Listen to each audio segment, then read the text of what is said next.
Hey everyone, this is Brian from the Tennis IQ podcast. Josh and I hope that you are enjoying the content and discussions that we put out week after week. If you'd like to support the podcast and help us to continue to produce quality episodes, please visit our Patreon page at patreon.com/tennisiqpodcast/membership. Currently, we have 3 tiers of support: the fan level at $3 per month, the supporter level at $7 per month, and the champion level at $20 per month. Benefits of joining the Tennis IQ podcast community include episode transcripts, participation in book club discussions, and access to monthly masterclasses with me and Josh. For more on these benefits of support, head on over to our Patreon page at patreon.com/tennisiqpodcast/membership. Thank you so much. And now, on to the show.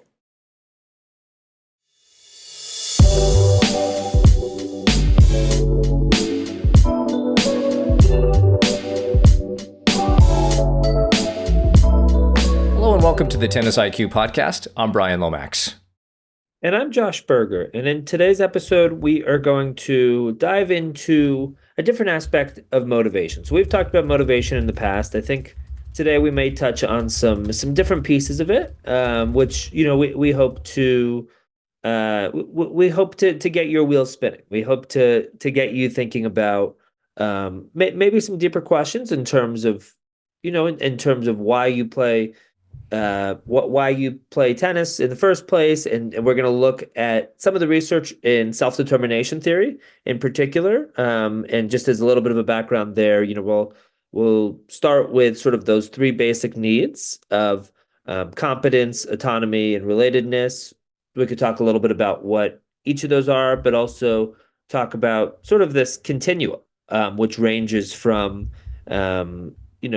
which ranges from amotivation to intrinsic motivation, but it also outlines extrinsic motivation and some of the different forms of extrinsic motivation. And we can talk a little bit about what that is, and talk about both, I think, in our practice as sports psychology professionals, but also in other ways what we've seen in terms of in terms of this topic, in terms of motivation, in terms of maybe what holds people back, how people maybe get in their own head about motivation, and also maybe some of the environmental factors that we all exist within a society, and oftentimes it has to do with that environment that we're around, or some of those people that we're around that can actually impact some of these factors in terms of motivation. So I think as a starting point, we can touch on some of these different pieces of the topic. So let's begin, Josh, with the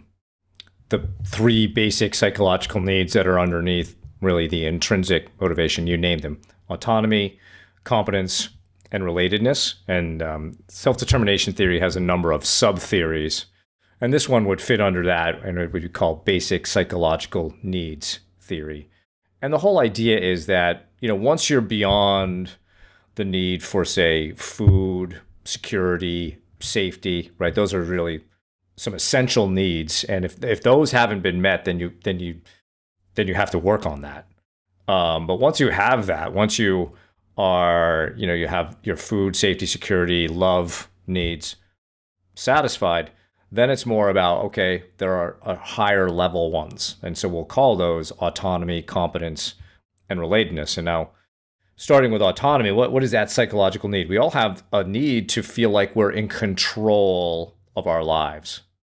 We want to have some say in what we do. So let's say you're a tennis player. Now, at a certain age, you may not have the wherewithal to make suggestions about particular drills that we want to do or whatever.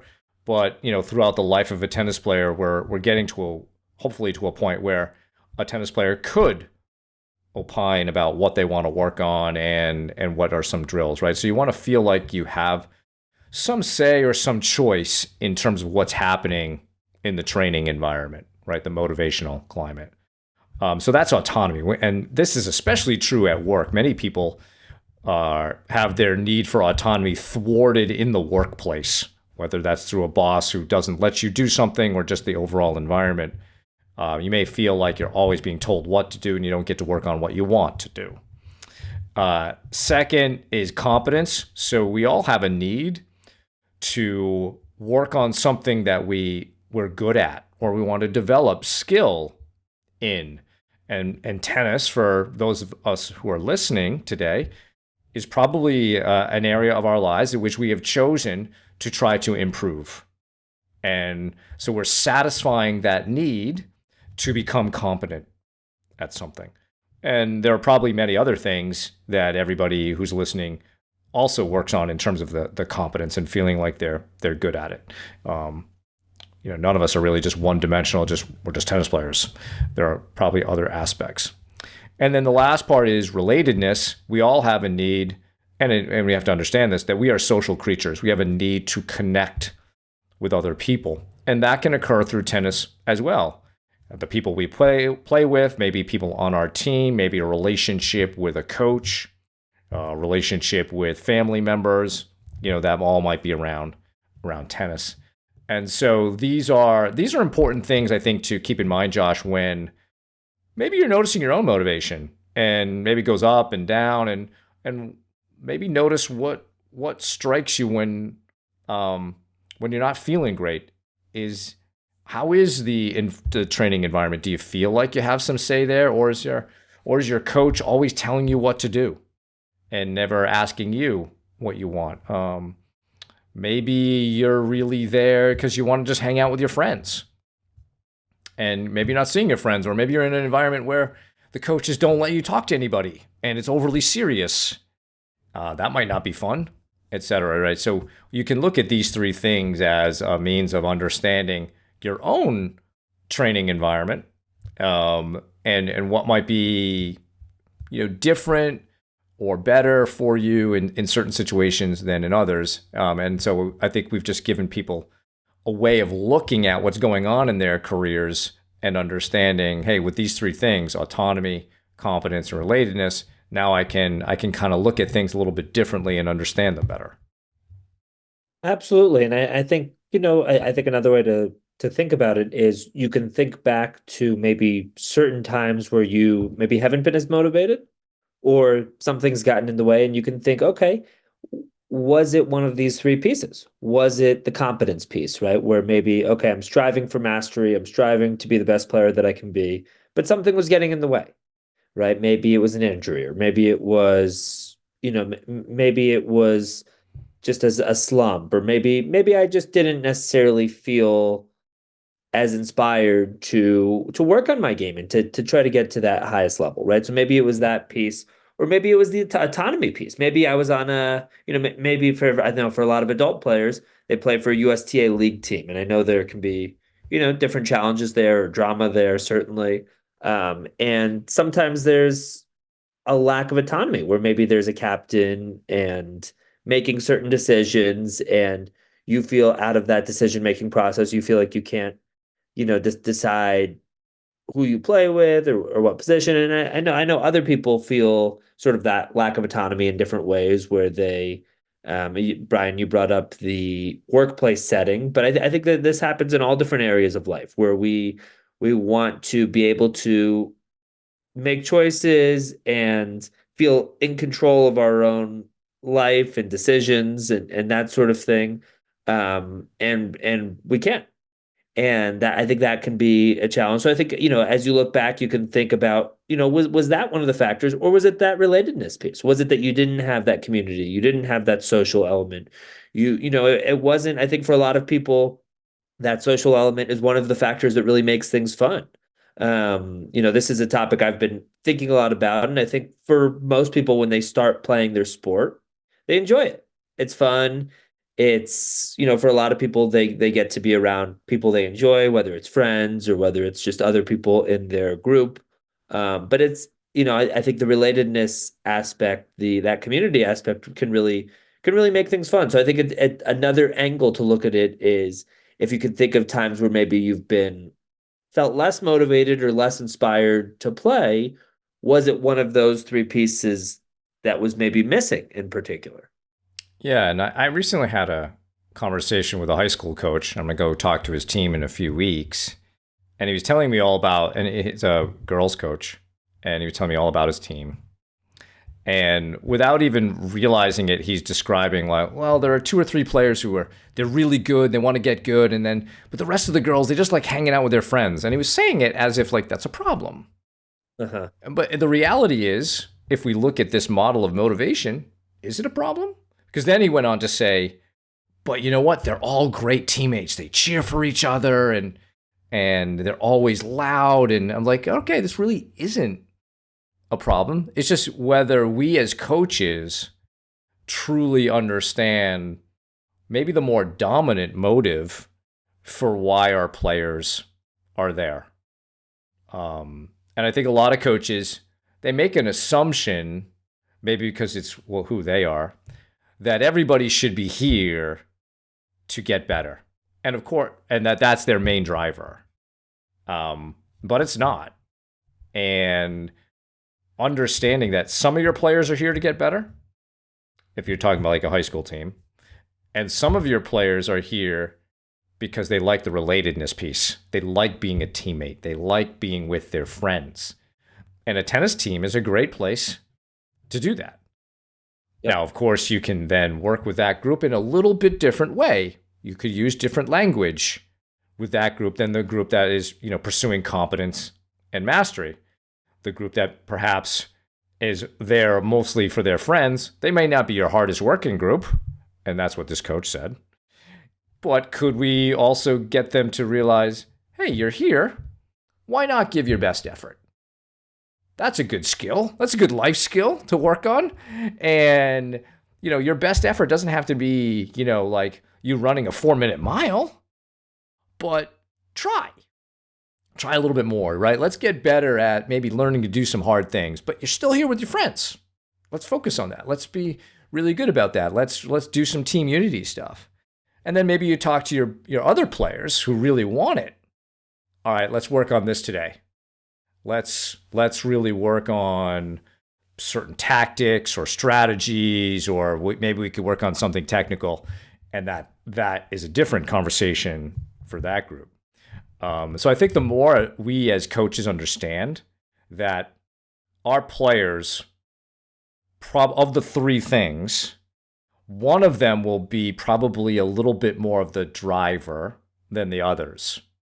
I remember taking a leadership class at Harvard some years ago, Josh, and this was not necessarily based on self-determination theory, but a theory of motivation developed a little bit before that by a guy named David McClelland, who was a researcher and professor at Harvard.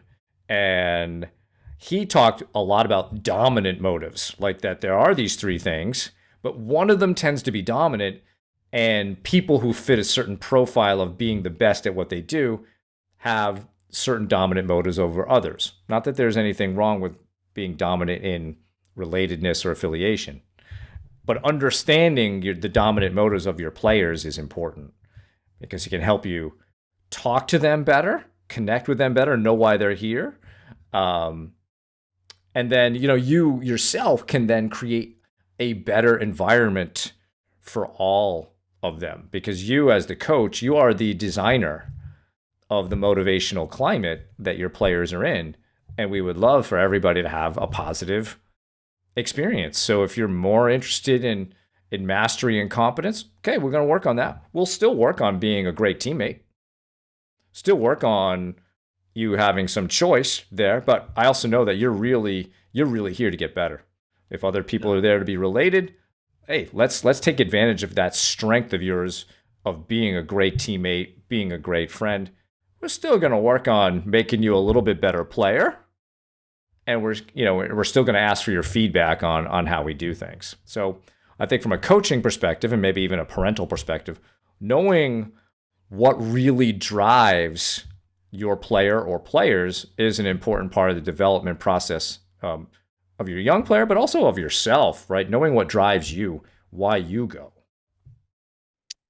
Totally. And when it comes to understanding that, I think there's, if we were to sort of think of that scale or that continuum, I think probably I think many people have probably felt amotivated in something at some point in their lives. Could have to do with tennis, and maybe not feeling like anything's necessarily motivating you or inspiring you to play, or you know, or in a different area of life. So we can start to think about a continuum where, I think a lot of people have probably heard of intrinsic and extrinsic motivation, right? Extrinsic being that we're playing for some sort of reward outside of us, whether that be ranking or rating, or maybe playing to play for a certain team, right? Maybe it's I want to play college tennis, or I want to get a scholarship or something like that. Um, and yeah, so we're sort of comparing the extrinsic and the intrinsic, but really there's a continuum. There's different types of extrinsic motivation. And I think also it oftentimes is oversimplified into, you just have to be intrinsically motivated at the and that extrinsic shouldn't matter, or shouldn't, you shouldn't necessarily care about that. But that's really not the case, because it generally is, and I would say it should be some sort of mix between the two.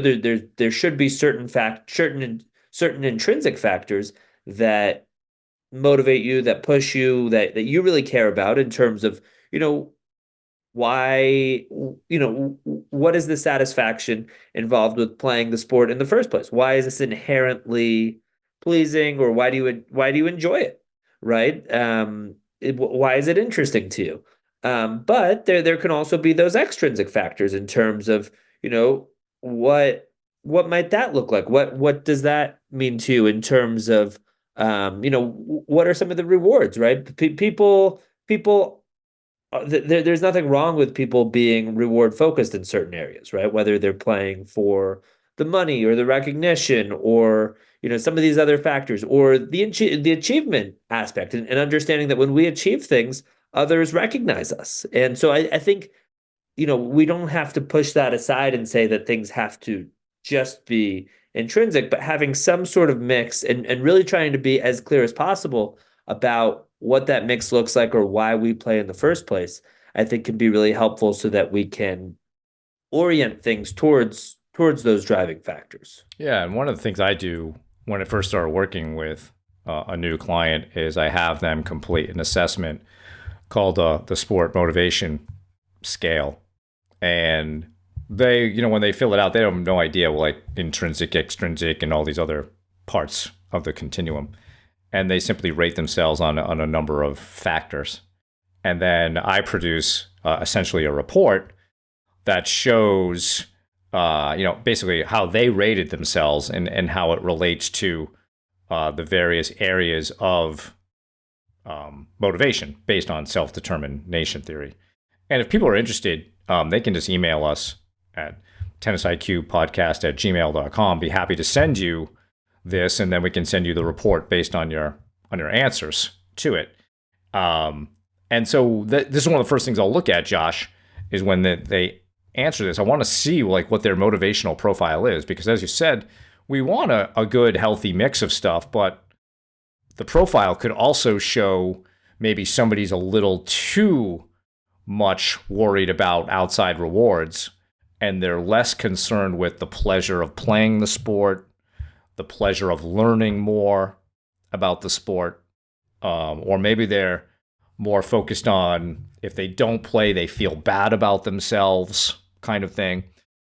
And so the report basically gives you, some totals in each of the areas, and the totals are just a really quick way for me to look at where they are in these categories. And the way the report is structured, sort of intrinsic is at the top, and then we go down the page all the way to the bottom, which is like A motivated, right? So the cleanest, longest burning sense, or source of fuel is at the top, and then the next couple are still pretty clean, maybe not as clean, and then we get all the way to the bottom where it's not as productive. And so we ideally want to see the numbers go from very high all the way down to something kind of lower. And usually it's a bit of a mix, but on occasion, some of the numbers at the lower part of the report are higher. And that just gives, people like you and me areas to explore, questions to ask, also discuss opportunities for improvement. in terms of like, all right, well, what do you think? How do you think we could learn to like actually playing more? Because if we look at intrinsic motivation as like a definition, think of like your 5 or 6 year old self who just like likes to run outside and play. There's no real purpose to it other than I love playing. And when you first started tennis, that was probably a lot of it. And then as you got older, you got a little bit better. Maybe more ego oriented stuff started to come into play, more judgment, more criticism. But your original reason for playing was just like, I love being active and hitting the ball, and this is super fun, and just like why you go to the playground. And so when we lose that, I think we do lose something of the joy of the sport. And so this is just a good way to kind of for us to connect as professionals with our clients on how are they doing with that. And if they're not doing great with that, we could do some things to work and improve that area of your motivation and understand that better, because you're going to enjoy your game more if a lot of it can come from within you. If you can identify with your sport in more positive ways than just like how other people think of you or feeling bad if you don't do something. So it just provides an opportunity for some interesting discussions, this type of report. Absolutely. Do you find that there's ever pushback? Do you find, because I think for a lot of people they grow up and yeah, as you said, that 5 or 6 year old version of themselves, it's fun, they're enjoying it, they're just playing, they don't have a care in the world. And then at a certain point that starts to shift. And I think with a lot of people, I think with a lot of people that we both work with, they're playing at a higher level, and they're really caring about their results and performance and that sort of thing. And I think in a certain way, people are trained or sort of reconditioned to to prioritize those results and prioritize the competence or mastery piece. And yeah, I guess, and maybe I'm just sort of thinking out loud here, but do you have any suggestions for how to help players understand that the intrinsic piece is important, that fun piece is important, that are there things that you try to do to help them if you experience that pushback? Yeah, if there's some resistance to it, which can happen, of course. I think then the next logical question is, well, are you actually enjoying what you're doing? Is being so focused on a lot of these things that you can't control, how satisfying does that feel? What's your experience like on the court? If it's fine, then no, okay, I'm okay with that. But it rarely is. Mhm. It's usually this is a player who's kind of struggling with the journey, even like during a practice or during a match. Things tend to be very up and down and very critical of what is occurring in terms of level and result, those non-controllable things. And so it just really becomes like, well, would you like to enjoy this more? Would you like to improve more? There might be some things that we can do on this particular topic that could help with that. And I think, in our profession, Josh, is for us, we just have to kind of roll with a lot of the resistance for a Yeah. bit and just get the client or the student to talk a little bit more about what it is they're looking for and be somewhat Socratic with guiding them toward a better way of moving forward for themselves so that they feel good and that they can ultimately get what they actually want out of the sport. I think that absolutely makes sense. And I think with a lot of people, it's almost as if they've forgotten about it in certain ways. Yeah, It's within them. Okay, they enjoy being out there. They remember why they started playing in the first place, but it sometimes it almost feels like that's been, forgotten, totally. or almost like trained out of Yeah, them. overwritten maybe in a way. Yeah, Say that again. overwritten maybe in a way. Exactly. Exactly. So I think it is, I think even helping a player go back to some of those early moments and maybe reflecting on it, maybe helping them think about, why did they enjoy it so much in those early moments? When did they decide to start taking it seriously? What did that look like? Yeah. Help them sort of go back to some of those early moments and help them sort of rekindle why are they doing this in the first place? Yes, it's great to have achievement as one of the underlying factors, but it can't be everything. I think it can be hollow if that's everything, if it's all about the achievement process and not about enjoying it in the first place. I almost would compare it in a certain way to someone who's going on a hike and they're going on a hike and it's all about reaching the top of the mountain. And that's all that they care about. And they're not looking around, they're not taking in the scenery, they're not stopping to have a break or to eat something. It's all about getting to the top. And then they get to the top, they experience that brief moment of satisfaction for getting there, and then it's all right, let's come back down. And yes, it's important to get to the top. Yes, that satisfaction, yes, that achievement piece is certainly important. And I think it's a important piece of what we do and of what tennis players ought to be striving for. But it can't be everything. I think it really is a hollow pursuit if that's everything. I think it's it's maybe satisfying or you're getting something out of it for that brief moment, but the rest of that time you're not present. You're not enjoying what you're doing. You're not enjoying the pursuit for its own sake. You're simply, you know, aiming for something more. You're simply aiming for that reward, which is fleeting ultimately. Yeah, and I think a lot of people, when they pursue things in that way, they get to the top and they're like, "Oh, I thought it would feel better than this," or like you said, it can be very fleeting, and then you just go down and you don't appreciate how you got there. And so I think, yeah, so those are important things to think about in terms of where we're going. It's, as you said, it's not just about achievement. It is about, for us, that never-ending journey of mastery. Um, I think most of the people listening to this podcast are probably interested in the competence mastery piece. A guy named George Leonard wrote a really good book on the topic of mastery. Highly recommend that to people to take a look at it on your journey. It just provides great perspectives about things like being on the plateau. Just like a lot of really cool stuff. It's a pretty short book, written in the early 90s.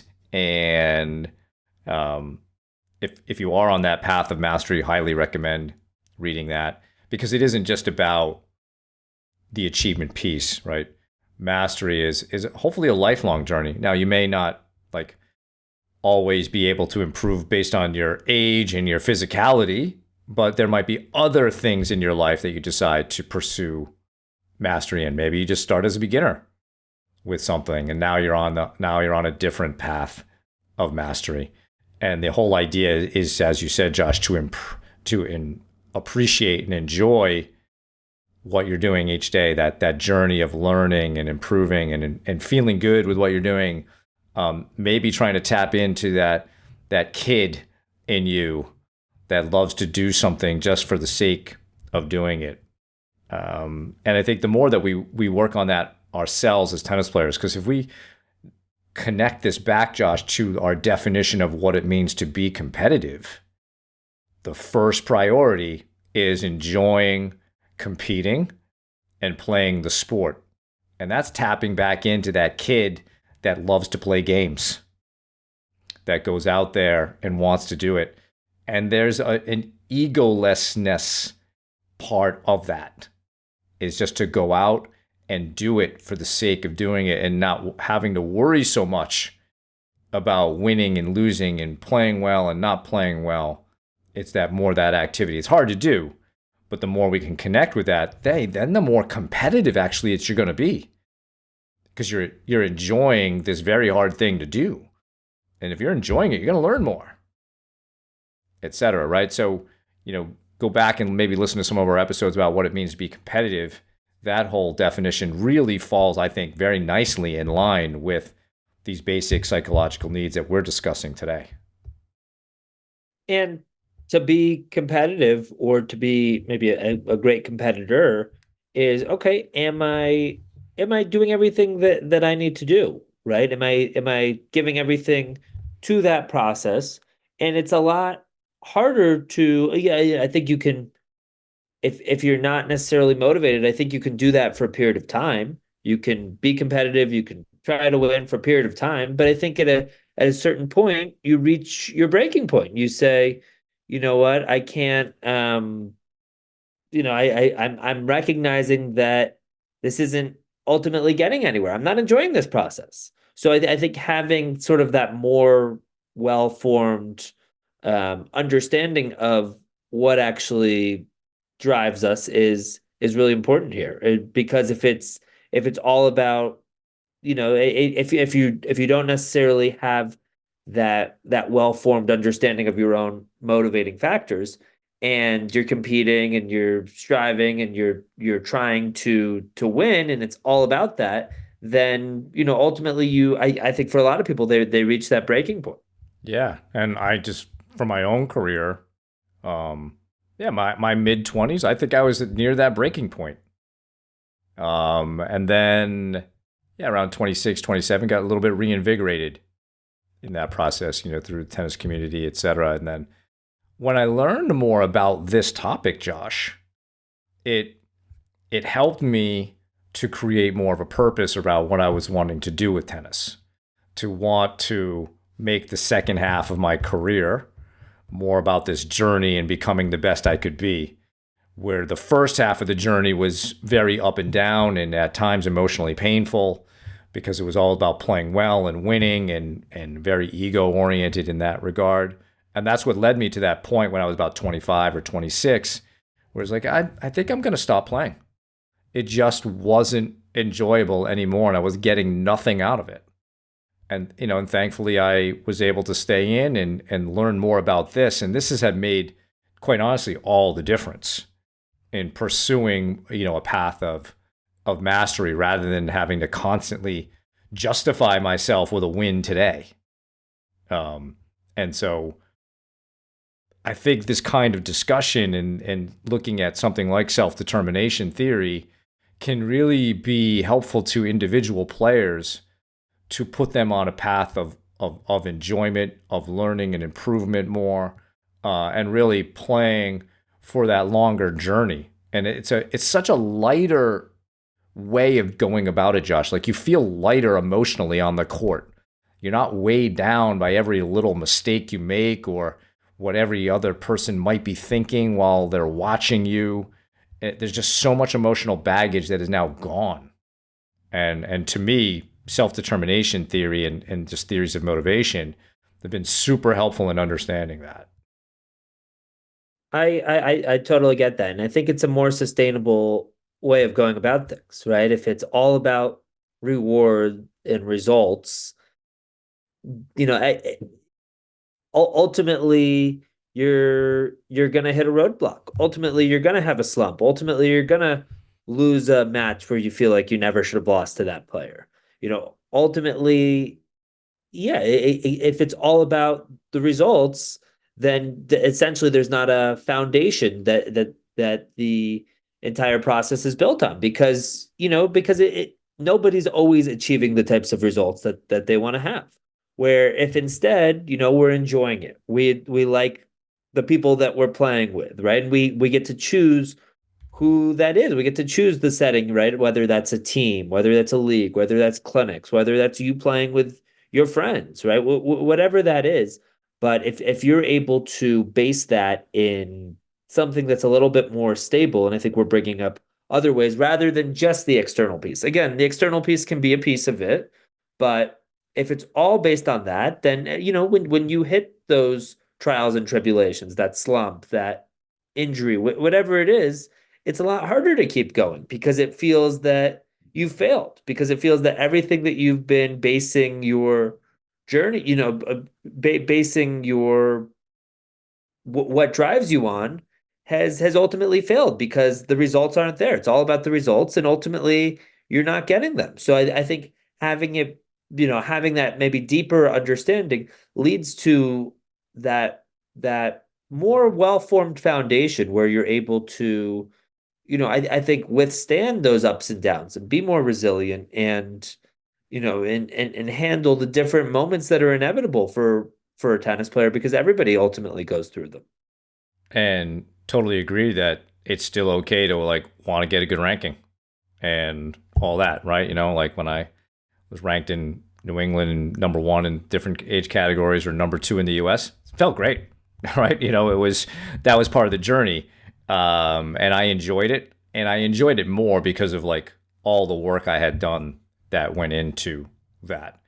And then the goals, all right, let's try to do it again or try to do something else. But the reason I'm doing it is always toward my best self and that particular journey. So any final thoughts on the topic, Josh? No, not necessarily. I mean, I think we've covered it in a lot of ways. I mean, I think, we can look at top professional players and, I think we can also see for a lot of them that it's not just about the results for them, right? I think for many of them, you can see that joy as they're playing. You can see that they are enjoying themselves. You see them on the practice court. They seem to really want to be striving towards that mastery piece. It doesn't all seem to be about the results or about making as much money as possible or about, it doesn't seem to be fully external. Is there that piece of it for probably all or most of them? Yes. But I think just understanding that it can't all be about that. And if that's true of the best players in the world, I think that can also be true of everybody. And just understanding that yes, you want the results that you want, the ranking, right? The ranking, the external recognition, big dreams of being a professional player, like that is all great. But I think another way to think about it is some of these other pieces make it more likely to also achieve the results that we want. It makes it more, if we're enjoying the process, if we're able to design our environment a little bit, if we're able to make choices, if we're enjoying the people that we're around, it not only does it make it more likely that we achieve those results that we want, but I think we enjoy that process a lot more along the way, which is a huge part of it. So if you're interested in filling out the sport motivation profile, send us an email at tennisiqpodcast@gmail.com. We'll send you a link to the form. And then once you complete that, we can send you a report in the couple of days after that. And that, can help lead you to understand a little bit about more about your own motivation for why you play, why you compete, why you train, etc. So that's our show for today. Thank you for listening. For more on today's episode, please check out the show notes. If you have any feedback or questions for the two of us, please email us at tennisiqpodcast@gmail.com. Also, if you're enjoying the content that Josh and I discuss on the show, please rate and review the podcast so other tennis enthusiasts can find it more easily. Additionally, to be notified of new episodes, please subscribe to the show on your podcast platform of choice, including YouTube. You can also check us out on Instagram. If you would like to support the podcast, please visit our Patreon page at patreon.com/tennisiqpodcast/membership, where you can learn about the benefits of being part of the Tennis IQ podcast community. Thanks again, and we'll talk to you soon in our next episode.